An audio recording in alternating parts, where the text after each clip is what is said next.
تو ان چاروں میں سے بتائیں کہ کون سی میں نے غلطی کی تھی جو مجھے انہوں نے ایک دہشت گرد کی طرح جس طرح مجھے انہوں نے اٹھایا ہے، یہ چاروں ایک پوائنٹ بھی نہیں میٹ کر رہا تھا۔ اس کے علاوہ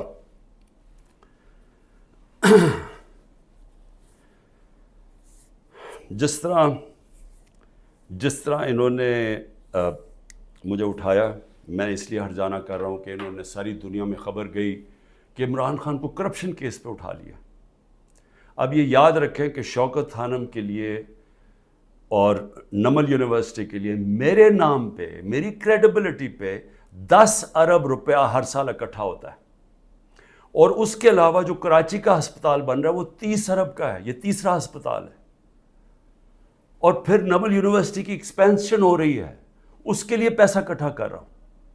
تو ایک آدمی کی جب ساری دنیا میں آپ نے اس طرح غیر قانونی طور پہ کیا تو ساری دنیا میں پیغام کیا گیا کہ عمران خان کسی کرپشن میں ملوث ہے، اور اس کی وجہ سے متاثر ہو سکتی ہیں یہ اربوں روپے کے جو میں ہر سال پیسے اکٹھے کرتا ہوں۔ اس لیے میں نے اس کے اوپر ہرجانہ کیا ہے، اور اسی لیے میں صرف یہاں نہیں، میں سپریم جوڈیشل کاؤنسل میں اس کی کمپلینٹ کروں گا۔ یہ بدنیتی کے اوپر ہوا، یہ چھپا کے انہوں نے کیا، یہ پہلے سے پلان تھا، یہ انہوں نے مجھے ذلیل کرنے کے لیے کیا ساری دنیا کے سامنے۔ آرام سے بھی اٹھا لیتے، پولیس آ کے مجھے پکڑ کے لے جاتی، وارنٹ دکھاتی، میرے پاس کون سی وہاں کوئی فوج تھی یا لوگ تھے۔ تو آخر میں اس چیز کے اوپر میں صرف یہ کہنا چاہتا ہوں کہ یہاں سے پری پلان بنا ہوا ہے کہ کسی نہ کسی طرح عمران خان کو پکڑ کے تو جیل میں ڈالو، تو راستے سے ہٹا دو۔ یہ پوری تیاری ہے، 150 کیسز ہیں، اور اب یہ حالات ہیں کہ اتنا پریشر ڈالا ہوا ہے انہوں نے کہ میرے وکیل گھبرانا شروع ہو گئے ہیں۔ پہلے تو انہوں نے سارے کارکن پکڑ لیے ہمارے، اور میں خاص طور پہ وہ 10,000 کارکنوں کے اوپر آج بھی میں اپیل کرتا ہوں، ساری ہیومن رائٹس آرگنائزیشن کو میں اپیل کرتا ہوں کہ اتنا بڑا ظلم ہے کہ ان کو جیلوں میں بند کیا ہوا ہے، ان کو دہشت گردی کے اوپر رکھا ہوا ہے، اس کے لیے ایک شناخت پریڈ ہوتی ہے، اس کے لیے لازمی ہوتا ہے کہ آپ ان کو پروڈیوس کریں۔ وہ کہتے جی ہمارے پاس عملہ ہی نہیں ہے، وہ شناخت پریڈ ہوتی ہے، اس کے اوپر لے کے ہی نہیں آتی پولیس۔ ججز آرڈر کرتے ہیں وہ لے کے نہیں آتے، ججز کے آرڈرز وائلیٹ کرتے ہیں، اور پھر کئیوں کو اٹھایا ہوا ان کو پریزنٹ ہی نہیں کر رہے کیونکہ اوپر کیس ہی نہیں لگا رہے تاکہ ان کو عدالت بھی نہ لے جانا پڑے۔ لوگوں کو بند کیا ہوا ہے چھوٹے کمروں میں، گندے حالات ہیں اس کے اندر، کئیوں کے اوپر تشدد کیا جا رہا ہے۔ میں سارے پاکستان کے اندر، دیکھیں میں اس وقت سب پاکستانیوں سے اپیل کرتا ہوں کہ یہ جو ہو رہا ہے یہ یاد رکھیں کہ یہ ملک کو ادھر دھکیلا جا رہا ہے، وہ اس ملک کے اندر نفرتیں پیدا کی جا رہی ہیں، ایسی نفرتیں پھٹتی ہیں ملک میں۔ جب تک ایک پولیٹیکل پارٹی منظم رہتی ہے، ہم کوئی کسی قسم کا ہم نے آج تک 27 سال میں انتشار نہیں کیا۔ 9 مئی کو میں پھر سے ریپیٹ کرتا ہوں کہ سب کنڈیم کرتے ہیں، سارے، کوئی پاکستانی نہیں ہے جو وہ سمجھتا ہے کہ جو جلانا کیا، جو آرسن کی گئی، جو بلڈنگ جلائی گئی، یہ خاص طور پہ یہ جو کور کمانڈر کا گھر، سب اس کی مذمت کرتے ہیں۔ لیکن کیا کوئی تحقیقات انڈیپینڈنٹ نہیں ہونی چاہیے؟ اور کیا کوئی یہ نہیں کوئی آج تک کسی سے پوچھا کہ جو 25 لوگوں کو ڈائریکٹ گولیاں ماری گئی تھی، نہتے لوگوں کو، کیا ان کو کوئی والی وارث نہیں ہے؟ کوئی پوچھے گا نہیں کہ انہوں نے کیا غلطی کی تھی؟ سب نہتے تھے، سب جو مارے گئے ہیں۔ یہ حالات ہیں آپ کے اتنا خوف پیدا کر دیا ہے کہ وہ لوگ سامنے ہی نہیں آ رہے۔ ہم لوگوں کو جب کہتے ہیں کہ ہم نے آپ کو کمپنسیٹ کریں گے، ان کی فیملیز کو، کوئی غریب لوگ تھے، ایک بیچارہ سارا گھر سنبھالتا تھا، اس کو گولی مار دی، وہ اتنے ڈرے ہوئے ہیں ان کے گھر والے لوگ کہ وہ سامنے ہی نہیں آ رہے۔ اب ایسی فضا پیدا کی ہوئی ہے، چھپے ہوئے ہیں، لوگ کہتے ہیں جی ہم نے سامنے نہیں آنا۔ اور کارکنوں کا یہ حال ہے کہ ہمیں پتہ ہی نہیں پوری طرح چل رہا کہ کتنے کارکن اندر ہیں، کتنے جیلوں میں، کیونکہ وہ چھپے ہوئے ہیں۔ ہمیں یہی نہیں پتہ چل رہا کہ اصل میں کتنے لوگوں کو اس دن گولیاں لگی تھی، کیونکہ ہمارے کارکن باہر ہوں گے تو بتائیں گے کیا، باقی یا چھپے ہوئے ہیں یا وہ جیل میں ہیں، اور جیل میں برے حالات کے اندر رکھا گیا۔ تو میں اس لیے نون لیگ کو بھی آج ایک بات کہنا چاہتا ہوں، اور پیپلز پارٹی کا بھی اور پی ڈی ایم کی پارٹیز کا بھی. دیکھیں یہ جو ہو رہا ہے نا، یہ یاد رکھیں کہ میں اس ملک کی اسٹیبلشمنٹ کو 27 سال سے میرا واسطہ پڑا ہے. آپ کو پتہ بھی نہیں چلے گا جب یہ بند کمرے میں پلان اے سے پلان بی پہ جائیں گے، آپ کو پتہ بھی نہیں چلے گا. تو جو آج آپ چپ کر کے یہ دیکھ رہے ہیں، یہ ظلم جو ہو رہا ہے، یہ آپ یہ سمجھ جائیں کہ یہ جب چینج ہوگا، کیونکہ چینج ہونا ہے، کیونکہ گورنمنٹ تو فیل ہو گئی ہے، اکانومی گر گئی ہے. آج جو ڈالر جس مارکیٹ کے اندر اوپن مارکیٹ میں 314 روپے کا ڈالر نہیں مل رہا، کیوں نہیں مل رہا؟ کیونکہ کسی کو سب کو اعتماد ہی اٹھ گیا اکانومی سے. تو اگر یہ حالات ہیں اور پہلے ہمارے پر سے یہ سب شور مچا رہے تھے 24%، ہماری 12% انفلیشن تھی. مہنگائی ہمارے زمانے میں 12.4% تھی. مہنگائی مارچ ہو گئی تھی. سارے ٹی وی شوز کے اوپر لوگوں کے پاس جاتے تھے، جی بتائیں کتنی مہنگائی ہے. آج کے فگرز مہنگائی کے 38% مہنگائی ہے، 3 گنا سے زیادہ ہے. اور آج جو حالات ہیں لوگوں کے، نہ مہنگائی کنٹرول ہو رہی ہے، فیکٹریاں بند ہو رہی ہیں، بے روزگاری بڑھ رہی ہے. آگے انٹرنیشنل میڈیا کے لوگ، جو فائنانس کے لوگ ہیں، وہ سمجھ رہے ہیں کہ ڈیفالٹ کرنے جا رہا ہے پاکستان. ان حالات کے اندر یہ اگر آپ سمجھتے ہیں پی ڈی ایم والوں کہ آپ بڑی دیر بیٹھے رہیں گے یہاں، میں آپ کو یقین دلاتا ہوں کہ جب پلان بی بنے گا، ہو سکتا ہے آپ ادھر پھنس جائیں. جو آج ہمارے سے ہو رہا ہے ہو سکتا ہے آپ سے بھی یہ ہو. اور یہ مجھے یہ کہنا کہ جی ہمارے زمانے میں یہ ہوا تھا، اس سے بڑا جھوٹ کوئی بول نہیں سکتا. مجھے یہ بتائیں کہ ہمارے زمانے میں کب یہ ہوا تھا؟ کتنے لوگوں کو تشدد کیا گیا جیل میں؟ کتنے گھر توڑ کے اندر گھس کے عورتوں کے سامنے اٹھا کے لے گئے؟ اگر وہ آدمی نہیں ملا تو ان کے رشتہ دار اٹھا کے لے گئے. کتنے گھروں میں ایسے ہوا تھا؟ مجھے یہ آج تک بتائیں کہ ہم نے کتنے دہشت گردی کے کیسز کیے تھے. مریم نواز نے جا کے جب پتھراؤ کروایا تھا نیب کے اوپر، کتنے دہشت گردی کے کیسز ہوئے تھے. کس کے اوپر اس طرح کے 150 کیسز کیے گئے جو میرے پہ 4 کیسز میرے اوپر کیے گئے ہیں، کرمنل کیسز، جب میں نظر بند تھا 4 دن وہاں نیب جیل میں. تو جس طرح کی یہ آپ حرکتیں کر رہے ہیں اور یہ ہونے دے رہے ہیں حرکتیں، اور یہ کہہ کہ جی ہمارے زمانے میں یہ ہوتا تھا، یہ سمجھ جائیں کہ یہ بڑی جلدی چینج ہو سکتا ہے. یہ ابھی آپ بڑے خوش ہیں کہ جی تحریک انصاف، اس لیے نہیں کہ ہم نے آپ سے کوئی ظلم کیا تھا. میں پھر سے ریپیٹ کرتا ہوں، 95% کرپشن کے کیسز اب پہلے آپ کے زمانے میں بنے ہوئے تھے. اسحاق ڈار آپ کے زمانے میں بھاگا، نواز شریف کے بیٹے آپ کے زمانے میں بھاگے. یہ جو کیسز بنائے ہوئے تھے یہ سارے آپ کے زمانے میں ہوئے ہیں. صرف پھر سے شہباز شریف کے جو 16 ارب کا ایف آئی کا کیس تھا اور جو نیب کا کیس تھا، وہ ہمارے زمانے میں بنا 8 ارب کا. اور وہ میں آج بھی کہتا ہوں کہ اس سے کلیئر کٹ کیس ہے ہی کوئی نہیں.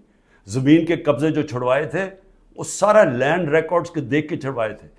ایک مجھے ادارہ، نہ پولیس آفیسر، کوئی آئی جی، کوئی مجھے آج ایف آئی اے کا آدمی مجھے ایک کہہ دے کہ میں نے کسی کے اوپر کہا کہ انتقامی کارروائی کرو، ایک مجھے بتا دے. کوئی مجھے بتائے جتنی ہم نے بھرتیاں کی ہیں وہ ساری میرٹ کے اوپر کی تھی. کتنے عمران خان کے رشتہ داروں کو امپورٹنٹ جگہوں پہ بیٹھے تھے. اور پھر میڈیا، ذرا میں میڈیا کے اوپر آ جاؤں، کیونکہ میڈیا میں ہمیں بڑی مار پڑی تھی سارا وقت. وہ گورنمنٹ، جس گورنمنٹ نے اس ملک کے اندر کرونا، دنیا مانتی تھی کہ کرونا کا سب سے زیادہ ڈیل اس کو سنبھالا، دنیا مانتی تھی. ہندوستان میں حالات دیکھ لیتے، ارد گرد ایران میں حالات دیکھتے جو ہمارے 2 نیبرز تھے، اور پاکستان میں حالات دیکھتے. اپنے ملک کو جس طرح ہم نے نکالا ہے اور بڑی رسک لے کے، تو میں آج یہ سوال پوچھتا ہوں کہ ہمارے طرف اخبار اٹھا کے دیکھ لیں جو ہماری مٹی پلیت کی گئی ہے میڈیا میں. اور ایک کیس ڈال دیجیے رانا ثناء اللہ کے اوپر، وہ ڈرگز کا کیس تھا. رانا ثناء اللہ کا اے این ایف نے کیس کیا تھا، جن کے اوپر ایک میجر جنرل صاحب بیٹھے ہوئے تھے. اور ہم نے کیبنٹ میں جب رانا ثناء اللہ کا کیس آیا، کیبنٹ میں پریزنٹیشن مانگی اس سے کہ کہیں غلط کیس تو نہیں کر دیا. اور انہوں نے ایک فریم بائی فریم بتایا کہ یہ کیسے یہ رانا ثناءاللہ پکڑا گیا تھا منشیات میں نے تو کسی کو نہیں کہا، نہ میری کیبنٹ نے کسی کو کہا. تو اس لیے یہ کہنا کہ آپ کے زمانے میں بھی کچھ تھا، ہمارے زمانے میں کچھ نہیں تھا. اور میں آج آپ کو آگے بھی بتا دوں کہ الیکشن جب ہوں گے، یہ میری آج پیشن گوئی مان لیں، جو مرضی کر لیں آپ، جیتنا تحریک انصاف نے انشاءاللہ. تو جب ہم آئیں گے، میں آج آپ کو انشاءاللہ ہم جب آئیں گے، میں آپ کو ابھی بھی یہ کہتا ہوں، میرے سے جو کیا ہے میں تو ان کو معاف کر دوں گا. مجھے قتل کرنے کی جنہوں نے کوشش کی میں معاف کر دوں گا، کیونکہ میں جو امتی ہوں وہ نبی صلی اللہ علیہ وسلم کا ہوں، اور انہوں نے اپنی ذات کے اوپر ہمیشہ معاف کر دیتے تھے. تو میری ذات کے اوپر جو بھی چیزیں میں معاف کر دوں گا. جو میرے گھر میں ہوا، میری بیوی اکیلی گھر میں، جس طرح گھر میرا توڑا گیا باہر سے، جس طرح اٹھا کے لے گئے، مارا لوگوں کو میرے گھر میں آ کے، میرے گھر کے اوپر جو حملے کیے گئے، جب میں تو معاف کر دوں گا. لیکن مجھے بتائیں کہ جن لوگوں کے اوپر اس وقت تشدد ہوا ہے اور ہو رہا ہے، وہ جب نکلیں گے، یا جو اعظم سواتی سے ہوا، یا جو شہباز گل سے ہوا، تو کیا وہ معاف کریں گے؟ کیا یہ جو عمران ریاض کو اٹھایا، یا جو ارشد شریف، یہ جس طرح اس کی کیا فیملی معاف کرے گی؟ کیا یہ جو ورکرز جب نکلیں گے جن کو جانوروں کی طرح رکھا گیا ہے، کیا ان کو پتہ ہے کون کون سے؟ اور پولیس والوں نے زیادہ تر اچھا برتاؤ، ان کی بری رپورٹس نہیں ہیں، نامعلوم افراد نے زیادہ ظلم کیا، لیکن کئی گلو بٹ جو انہوں نے شامل کیے، کیا ان کو معاف کر دیں گے؟ جنہوں نے 25 مئی کو کیا، ہم نے چپ کر کے بیٹھ گئے، ہم نے کسی کو سزا ہی نہیں دی جب 25 مئی کو انہوں نے ظلم کیا تھا. تو کیا اب ہم معاف کر دیں گے؟ یہ جو ورکر جب نکلیں گے وہ ڈیمانڈ نہیں کریں گے کہ جن سے ظلم کیا گیا؟ تو اتنے انتہا پہ جو آپ لے کے جا رہے ہیں، یہ یاد رکھیں کہ کہیں پلان بی بن گیا تو آپ اسی جگہ پہ پھنس جائیں گے. اور میری میڈیا سے، اب میں پھر میڈیا سے پوچھتا ہوں کہ اب تو انہوں نے مکمل طور پہ عمران خان کا نام ہی اب نہیں لے سکتے اب ٹی وی چینلز پہ، یہ اب نئی چیز ہے. اگر عمران خان کا ٹی وی چینلز پہ نام نہیں لے سکتے تو اب میں سوچ رہا ہوں کہ ٹی وی چینلز پہ گفتگو کیا ہوگی شام کو. میں اور بھی سوچ رہا ہوں کہ اس کا مطلب مریم نواز کی تو اب تقریریں دکھائی نہیں سکیں گے، کیونکہ اس کی تقریر ہی ختم ہو جائے گی اگر اس میں عمران خان کا نام نہ ہوا. یعنی اس طرح سے کیا ملک میں، کیا لوگ اتنے بیوقوف ہیں کہ اگر آپ یہ نہیں کریں گے تو اس سے وہ بھول جائیں گے لوگ P T I Imran Khan کو. میں پھر سے آپ سے کہتا ہوں کہ یہ جو لوگوں سے کیا جا رہا ہے، ہمارے لوگوں سے جو میرے سے کیا جا رہا ہے، میں اپنا اس لیے نہیں زیادہ بات کرتا کہ ٹھیک ہے میں تو تیار ہوں ہر چیز کے لیے. پہلے تو رانا ثناءاللہ کہتا ہے کہ عمران خان کی جان کو شدید خطرہ ہے، ٹی وی پہ جا کے کہتا ہے. پھر میرا جو انچارج تھا کرنل عاصم یہاں کا سیکیورٹی کا، وہ غائب ہو جاتا ہے. جو گاڑیاں جو پروٹیکشن دینے والی جو بلٹ پروف ہیں، وہ سوائے ایک کے باقی ساری وہ 3 جو گاڑیاں تھیں وہ غائب ہو جاتی ہیں، ان کو پکڑ کے امپاؤنڈ کر لیتے ہیں. پھر ارد گرد اس وقت جو ہمارے قریب تھا اس کے پر وارنٹ نکال دیے، تو یہاں خالی پڑا ہوں، میں اکیلا بیٹھا ہوں، 2-3 ہمارے پاس لوگ رہ گئے. اور پھر آتے ہوئے اب لوگ ڈرتے ہیں، کیونکہ اگر کوئی یہاں آئے گا تو ان کو ڈر ہے کہ باہر کوئی انفارمنٹس پکڑے جائیں گے، تو وہ بھی آئسولیٹڈ ہوں، وکیل صرف آ سکتے ہیں. لیکن میرا سوال یہ ہے کہ کیا اس سے میں پیچھے ہٹ جاؤں گا؟ اور پھر جو حربے استعمال کیے گئے، مجھے بڑا افسوس ہوا کہ رات میری بھانجی کا خامد، جس کا کوئی تحریک انصاف سے تعلق نہیں ہے، اس کا جو باپ اور فیملی وہ ساری نون لیگ میں ہے، اس کو کل رات اٹھا کے لے گئے. تو ایک بہن کے گھر میں چھاپے مارے ہیں انہوں نے گھر جا کے. تو یہ جو ساری حرکتیں ہیں، کیا اس سے عمران خان پیچھے ہٹ جائے گا؟ اور پھر میں نے ایک کمیٹی بنائی جس میں پرویز خٹک اور اسد کیسر تھے. ان کو دعوت ملی جی کہ ہاں اسٹیبلشمنٹ سے کیا ہے ہمارے سے بات چیت کریں. وہ ادھر جاتے ہیں، ادھر ان کو سیف ہاؤس میں بٹھا لیتے ہیں. وہ بھی جب تک مجھے خبر آ رہی ہے ابھی وہ سیف ہاؤس میں بیٹھے ہوئے ہیں. انہیں کہہ رہے ہیں کہ تب آپ کو ہم چھوڑیں گے جب آپ یہ کہیں گے کہ ہم تحریک انصاف سے ہم اس کو چھوڑیں، تحریک انصاف اور عمران خان کو.